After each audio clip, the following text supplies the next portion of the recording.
दिवसापासून रादर 4 तारखेच्या रात्रीपासून याच्यावरती आम्ही एक मोठी इन्व्हेस्टिगेशन चालू केलेली आहे. परंतु फक्त तेवढ्यापुरतं ते मर्यादित नाही आहे. कृत्रिम दूध, भेसळयुक्त दूध आणि याच्या अनुषंगाने महाराष्ट्रातलं जे रॅकेट आहे ते रॅकेट आम्ही आयडेंटिफाय केलेलं आहे.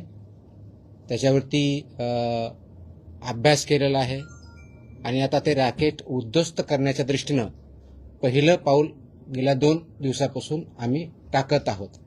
इन्व्हेस्टिगेशन ऑनगोईंग आहे, परंतु याच्यामध्ये जी काही माहिती भेटलेली ती निश्चितच धक्कादायक माहिती आहे आणि त्या अनुषंगानं पुढील कारवाई FDA मार्फत आणि पोलीस विभागामार्फत एकत्रितरित्या करण्यात येत आहे.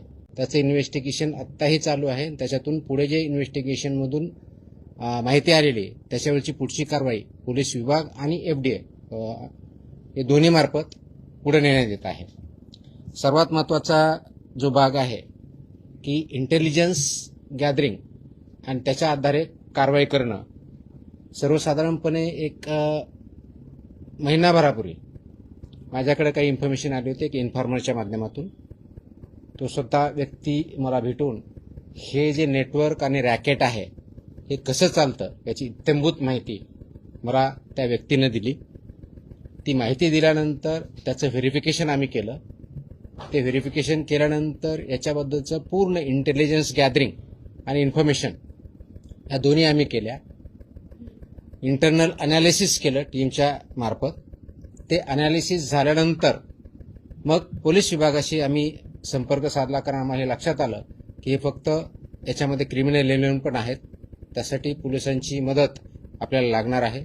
म्हणून मी स्वतः महाराष्ट्राचे पोलीस महासंचालक श्री सदानंद दाते यांच्याशी संपर्क साधला. त्यांनी एक पूर्ण टीम यासाठी असाइन केली.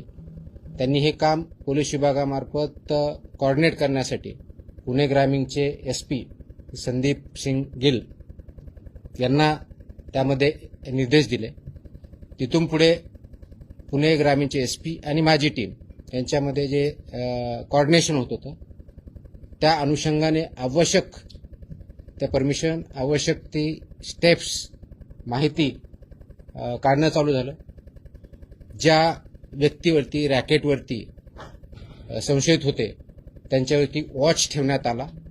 वॉच सुरू झाल्यानंतर त्याच्या मूव्हमेंट टॅप करण्यात आल्या. मूव्हमेंट टॅप करण्यात आल्यानंतर जो इनपुट आला आणि त्याच्यावरती रेड हँडेड आम्हाला त्याच्यामध्ये पकडायचं होतं ती माहिती आली. आणि हे ऑब्झर्व करत असताना जो प्रॉडक्ट डिलिव्हर करायचा होता, जे केमिकल आणि इतर गोष्टी डिलिव्हर करण्यासाठी तो व्यक्ती त्या ठिकाणी जात होता, त्यावेळेस आम्हाला माहिती भेटली.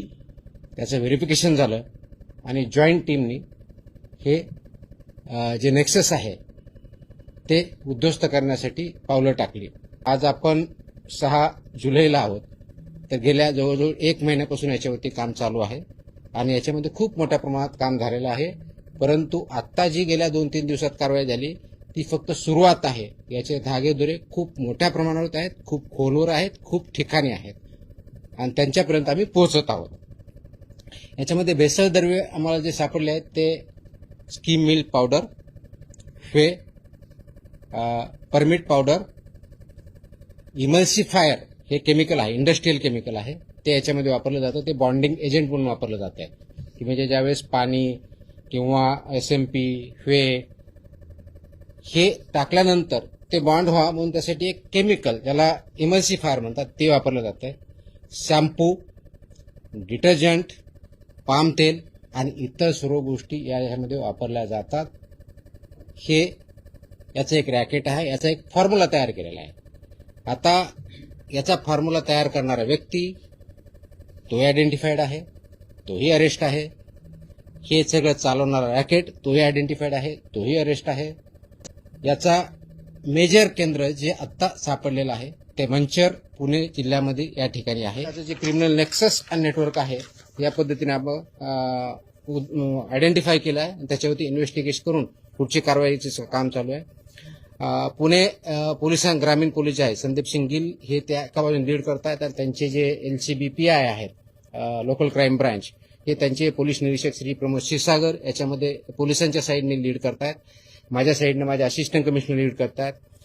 हे जे नेक्सस आहे याचं रचना आणि व्याप्ती ही निश्चित करण्यासाठी आमचे एफडीए आणि पोलीस यांच्या विभागानं अथक प्रयत्न केले. त्याची चौकशी चालू आहे. याचं केंद्रबिंदू जे आहेत ते मिल्क कलेक्शन सेंटर्स आहेत, चिलिंग सेंटर्स आहेत. भेसळचा प्रकार आयडेंटिफाय केला, त्याचं प्रमाण आयडेंटिफाय केलेलं आहे, पुरवठा कालावधी, सल्लागार हे सगळं आपण आयडेंटिफाय केलेलं आहे.